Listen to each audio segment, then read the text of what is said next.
सभी सम्मानित नेतागण और उपस्थित सभी साथियों, नौजवानों, बहनों,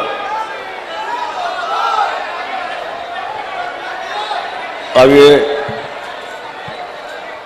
3 दिवसीय राष्ट्रीय सम्मेलन समापन की जा रहा है, लेकिन अब ये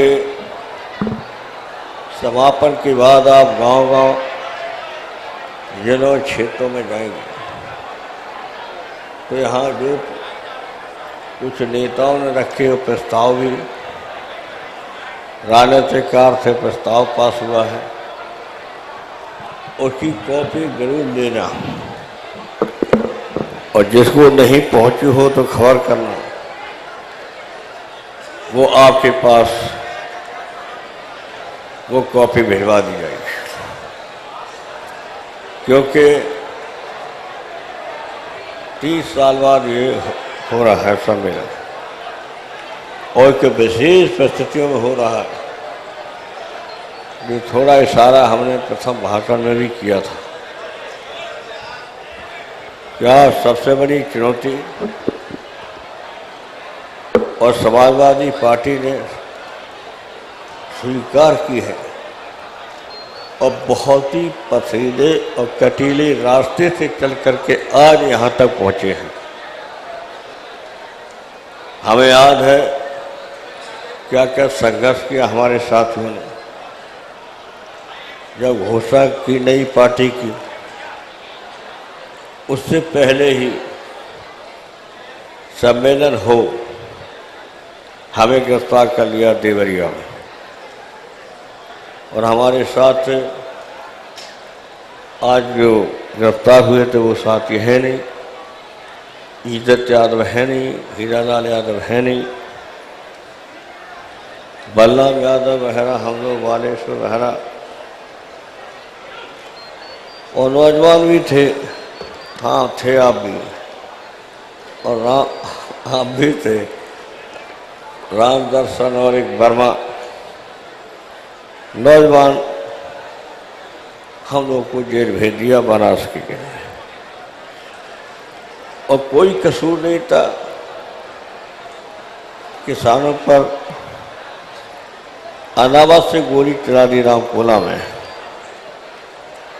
उस समय किसानों का नेतृत्व राधे श्याम सिंह कर रहे थे। किसानों का कर्जा था चीनी मिल मालिक पर, वो नहीं दे रहे थे, उसको लेकर किसानों ने शांतिपूर्ण आंदोलन किया था, ने गोली चलवा दी, 4 किसान शहीद हुए और बहुत बड़ी तादाद में घायल हुए। उसकी शोक सभा करने के लिए हम गए थे, और रात में 2 बजे हम 13 लोगों को गिरफ्तार कर लिया और बनारस की जेल में डाल दिया। तो हम केवल ये कहना चाहते हैं कि आज जो कुछ पार्टी बनी है, बहुत ही पथरीले कटीले रास्ते से चल करके हम यहाँ तक आए हैं, और इतना संघर्ष किसी दल ने नहीं किया है जनता की समस्या को लेकर जितना समाजवादी पार्टी ने किया। इसलिए हम आपसे कहना चाहते, सत्ता में भले हो, अन्याय के खिलाफ संघर्ष करना मत भूलना, नाइंसाफी के खिलाफ संघर्ष करते रहना,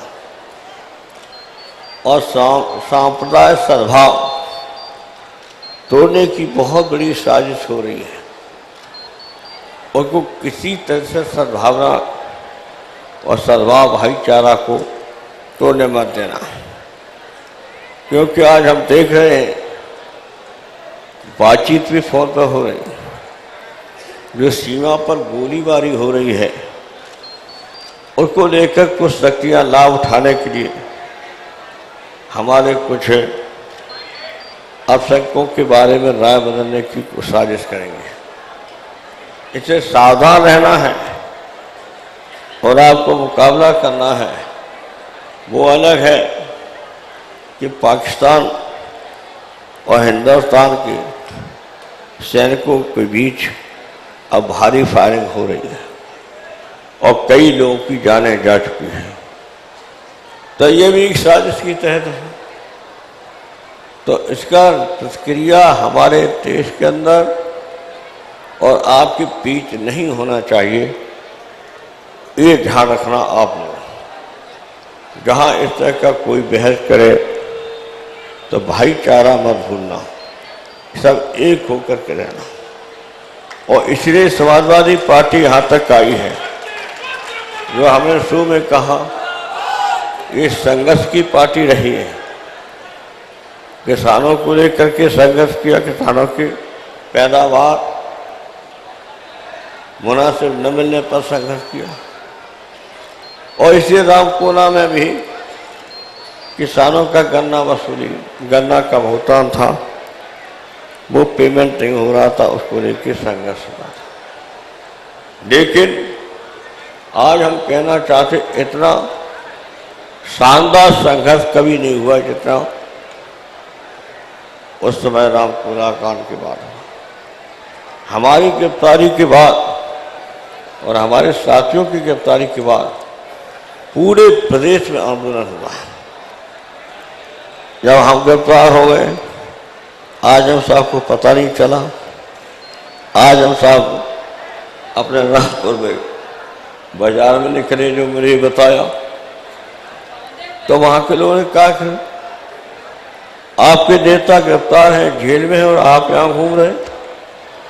तब आपको पता चला। आपने मुझे बताया कि तब पता चला, तो तत्काल ये मिलाई करने पहुंचे। तो हम इसलिए कहना चाहते हैं कि आज अन्याय, अत्याचार, गैरबराबरी के खिलाफ और किसान की पैदावार की लूट के खिलाफ लड़ते लड़ते हम लोग यहाँ तक आए हैं।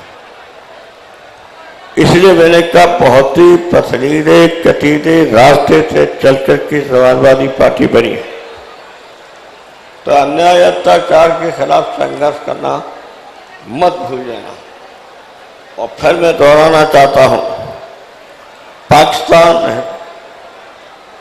और आपकी फौज की गोलीबारी का कोई असर न पड़ने पाए हमारे भाईचारा में। ये मुझे खबर है कि इसको लेकर के कुछ शक्तियां लाभ उठाने की कोशिश करेंगी राजनीतिक। तो उनका काम हमेशा रहा कि ऐसे अवसर पर वो लाभ उठाने की कोशिश करेंगे। लेकिन आपको बच के रहना कि हम जानते हैं पाकिस्तान कितनी भी गोलाबारी कर ले, लेकिन और आप खतरनाक रास्ते पर पाकिस्तान जाने की कोशिश भी करेगा तो हिंदुस्तान का मुकाबला वो कर नहीं पाएगा। हिंदुस्तान की बहुत शानदार और बहुत लड़ाकू फौज है, लेकिन वो संयम धीरे से अभी काम ले रहे हैं। तो इसलिए ये ध्यान रखना, इसकी चर्चा चलेगी, इसे आपको सावधान रहना। दूसरी बात हम कहना चाहते हैं, नौजवान हमारे हैं, अपने नेताओं से कहेंगे बेचैनी है, और विशेषकर मुख्यमंत्री विचार करें। आप शायद महसूस न करते हो, हम सब मिलते हैं, हमारे को नौजवानों में जो बेचैनी है वो भावना पैदा बताते हैं। तो नौजवानों में बेचैनी है, क्योंकि नौजवानों को चाहिए राजनीति में भी काम करना चाहिए, को रोजगार भी हो, को सहारा हो, आर्थिक सहयोग मिल सके। वो राजनीति में खुल करके काम करने को तैयार हैं और कर रहे हैं। और ये सही है कि सबसे ज़्यादा संघर्ष आज से नहीं, जब से पार्टी बनी है हमेशा नौजवानों ने संघर्ष सबसे ज़्यादा किया है। नौजवानों ने सबसे ज़्यादा तकलीफ झेली है, और इसलिए हम आप नौजवानों पर आज भी छोड़ता हूँ संघर्ष। और पार्टी को मजबूत करने की जिम्मेदारी और आगे आपको रास्ता और आपको नेतृत्व करने की अभिलाषा के साथ और प्रबल इच्छा शक्ति के साथ और संकल्प शक्ति के साथ और साहस के बाद आगे बढ़ना और इस पार्टी को आगे मजबूत ले जाना और आगे चल के नौजवान नेतृत्व करेंगे ही। हम लोगों ने बहुत नेतृत्व कर लिया है, अभी करते भी रहेंगे, लेकिन आखिर तो पार्टी को संभालना आप लोगों को है। इसे आपका सुबह मैंने कहा था कि विचार करना, पढ़ना लिखना और जहाँ पर मोहल्ले में हो, चाहे गांव में हो या अन्याय हो, अत्याचार, वहाँ जनता के बीच जाकर के रोकना, जनता पर विश्वास हो कि समाजवादी पार्टी किसी स्तर पर अन्याय का बर्दाश्त नहीं कर सकती, अन्याय का विरोध करेंगे। ये संदेश लेके जाना है। तो मैं कहूँगा आपके बीच क्या जो कुछ चर्चा रहती है अब भी मंडल को लेकर के कि मंडल की सिफारिशों को लागू नहीं किया जा रहा। जिस तरह से मंडल आयोग ने सिफारिशें की थी तो मंडल आयोग की सिफारिशें की थी, ये सही है, उसका उतना लाभ नहीं मिल पाया। लेकिन ये ध्यान रखना, मंडल आयोग की सिफारिशों को लागू कराने में बहुत लोग आलोचना करते हैं। मैं था उस मीटिंग में जिसमें सबसे ज़्यादा भरपूर चंद्रशेखर जी ने समर्थन किया था और पूर्वांचल में हमेशा चंद्रशेखर जी के खिलाफ पिछड़ा वर्ग विरोधी कहा जाता है। तो एक बार मैंने उनसे कहा कि आप करिए पूर्वांचल में सभा, हम बोलेंगे कि इन्होंने क्या क्या किया। मंडल की सिफारिशों को लेकर के जब बीजू पटनायक और चंद्रशेखर जी दोनों खड़े हो गए एनेक्सी में, यहाँ मीटिंग थी और तत्कालीन प्रधानमंत्री चुप, प्रधानमंत्री ने कोई जवाब नहीं दिया। और इसके बाद जब ये सवाल आया अयोध्या का, उस समय चेन्नई, जो अब तो चेन्नई कहने लगे महाराष्ट्र, वहाँ सर्वदलीय बैठक हुई नेताओं की और मैं बीजेपी ने बहिष्कार किया और सभी दलों ने एक राय होकर के हमारा समर्थन किया और सब ने कहा।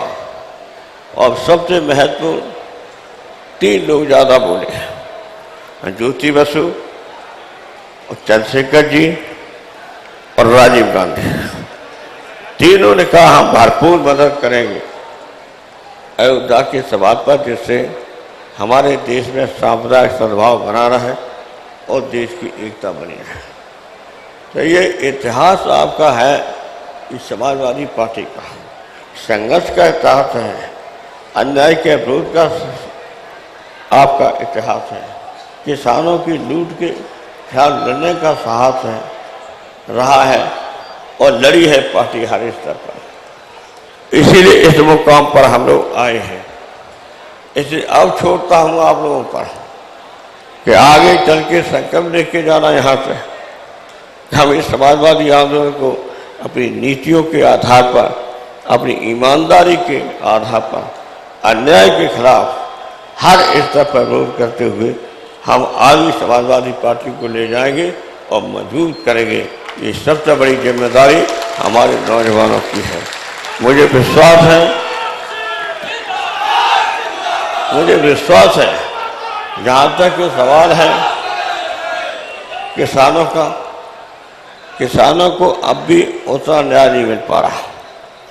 किसानों की पैदावार के लागत मूल्य का जो सिद्धांत था समाजवादी पार्टी का, लागत खर्चे से ज़्यादा ड्योड़ा, जितना लागत खर्चा आता है उसका ड्योड़ा मूल्य मिलना चाहिए किसान। लेकिन हम लोग नहीं दिला पाए और के कई कारण हैं। क्योंकि जब तक दिल्ली का सरकार का सहयोग नहीं होगा तब तक ये संभव नहीं। जब इस तरह का हमने भाषण दिया, जब खाद्य सुरक्षा बिल पर उस समय जब रिप्लाई दिया और मुझे बड़ा भरोसा था, उनका नाम दे करके कहा कि सरपवा जी आप जब जवाब देंगे तो हमें विश्वास है कि संतुष्ट करेंगे पूरे सदन को और भावना सबकी बहुमत में है। उन्होंने जवाब दे दिया कि हम मुलायम सिंह के हिसाब किताब में नहीं पढ़ेंगे। क्यों दे दिया? इसे दे दिया उनके पास वास्तव जवाब नहीं था और इसलिए उन्होंने कह दिया कि हम मुलायम सिंह के हिसाब किताब में नहीं पढ़ेंगे। अब मूल आगे गन्ना किसानों की मूल लागत आती है किसान की, उनका जोड़ा मुनाफा नहीं हो पा रहा है और फसलें हैं और अनाज की पैदावार है, उससे भी किसानों को लाभ नहीं हो पा रहा। हमारे नौजवान बेरोजगार हैं, बेरोजगारी का कोई प्रावधान नहीं किया दिल्ली सरकार ने और का भाषण दिए बहुत लंबे चौड़े भाषण दिए और कहा कि हम हर नौजवान को रोजगार नौकरी देंगे। दूसरी बात कहें, सीमा पर जो चीन या पाकिस्तान का कब्जा है हटाएंगे। हटाना तो दूर रहा, लेकिन मुकाबला करना मुश्किल हो रहा है। फौज को छूट अब थोड़ी दी है, अभी तक फौज को भी छूट नहीं दी थी। इसे जहाँ तक आपके ये सीमा पर हो रहा उसको लेकर कहीं भी बहस में भी कहीं समाजवादियों को ऐसा काम न हो जिससे हमारा भाईचारा पर असर पड़ा है। हम अपने भाईचारा को काम रखेंगे। जहाँ तक पाकिस्तान की फौजों का और हिंदुस्तान की गोलाबारी है, वो वहाँ की सरकार और हम लोग विचार करेंगे, लेकिन आप लोगों तक कोई इसका कहीं प्रतिक्रिया न उठे और न प्रतिक्रिया करें, क्योंकि मुझे खबरें हैं कि कुछ लोग इससे सद्भावना और भाईचारा को तोड़ने की साजिश करेंगे।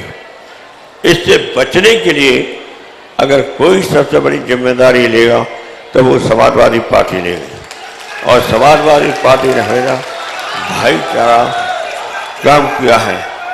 इसलिए हम चाहते जहाँ तक आपके पिछड़े वर्गों में कुछ असंतोष है कि मंडल का लाभ हमें पूरा नहीं हो पाया, वो अभी नहीं हो पाया, ये सही है, लेकिन उनको भी हम बातचीत करेंगे, आप भी बातचीत करेंगे। समझाना पड़ेगा कि आप निराश न हो, कोई रास्ता निकाला जाएगा। वो केंद्र सरकार से बात करनी पड़ेगी और राज्य सरकारों को भी कुछ पहल करनी पड़ेगी। तो आज जो निराशा होती जा रही है, एक बात तो बहुत जागृति आई पिछड़ों में, आपको निराशा हो रही और विशेषकर नौजवानों में हो रही। इससे वो हमारे दल के लिए हित में नहीं है। अब आप तो यही आखिर हम कहेंगे, यहाँ से जाकर के गांव-गांव मोहल्ले में नौजवानों का विशेष योगदान रहेगा। बातचीत करेंगे किसानों के संबंध में, बेरोजगारों के भी संबंध में। उसमें रास्ता उत्तर प्रदेश की सरकार तो निकाल रही है, ऐसा दो राय नहीं है। उत्तर प्रदेश की सरकार ने कुछ काम किया भी है और उत्तर प्रदेश की सरकार ने कुछ रोजगार दिया भी है, लेकिन सबसे बड़ा काम जो है, सबसे बड़ी जिम्मेदारी है हमारी सद्भावना, भाईचारा, आपस का, इसको मत करने देना। चाहे जितनी बड़ी कुर्बानी करना पड़ा, लेकिन भाईचारा, क्योंकि वो एक सिद्धांत और एक बताया था एक बार, और जब ये कहा कि ये कैसे संभव हो सकता है, क्योंकि अविश्वास है आपसे, ये अविश्वास को खत्म करना है। आज जो सांप्रदायिक सद्भाव में सबसे ज़्यादा बात आ रही, अविश्वास हो गया है, एक दूसरे पे अविश्वास बढ़ गया है। तो अविश्वास को मिटाने का काम और विश्वास प्राप्त करने का काम अगर किसी का है तो समाजवादी पार्टी का है। समाजवादी पार्टी को अपने भाईचारा को काम रखना, सद्भावना को बनाए रखना, भाईचारा को काम रख करके ही देश को, समाज को मजबूत कर सकते हैं। इसलिए हमारी अपील है कि यहाँ से जा कर के हमारे नेताओं के कुछ अच्छी बात लगी होगी, भाषण लिखे भी होंगे, याद भी किया होगा, उससे चल करके समाजवादी पार्टी को और समाजवादी आंदोलन को मजबूत करना, इन्हीं शब्दों के साथ अपनी बात को खत्म करते हैं।